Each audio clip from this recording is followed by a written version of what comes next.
So who won that debate last night, do you think? I think it was very close, very, very close. I think the Prime Minister narrowly won that debate. I think he connected more with women, especially talking about childcare, cost of living, women's health, energy relief. But I must say, I saw a different side of Peter Dutton. He was a lot warmer. He was more confident, and he answered the questions put to him. But can I say, in all honesty, I do prefer the Sky format. The People's Forum is the best forum for a debate because you're hearing directly from the voters and what the voters want to ask their leaders. OK, I would agree with that too. Now, Peter Dutton, he remains committed to nuclear. He says he will use constitutional powers to override the state opposition, and that would include Queensland. David Crisafulli says he doesn't want to change it. Labor has long said it doesn't want to change it. So is it that simple? Can changes be made? Could the state be overridden? Well, I think it's going to be very unpopular for Peter Dutton, if he does become the Prime Minister, to go down this path of nuclear because no state is supporting it. They haven't answered where all the water is coming from, and it is deeply unpopular out there in the community.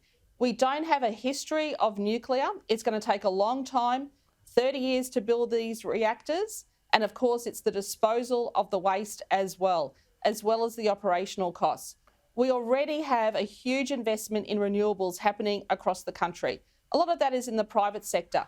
What we need is a national energy plan where we are told, the Australian public are told, where the transmission lines are going and for the renewables to connect to those transmission lines.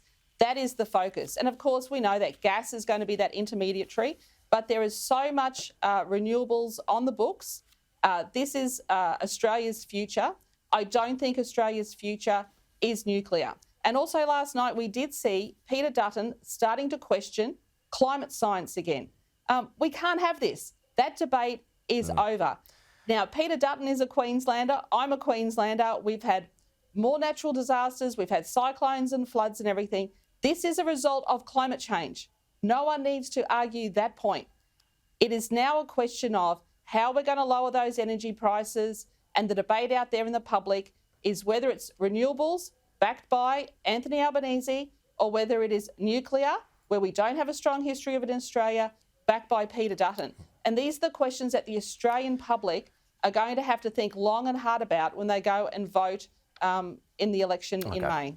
Just 30 seconds left, Annastacia, but, the Greens have got that foothold in Brisbane, in and around Brisbane. Are you expecting them to keep momentum, or do you expect them to fall backwards? I think we're seeing a decline of the Greens, and I'll tell you why, Peter.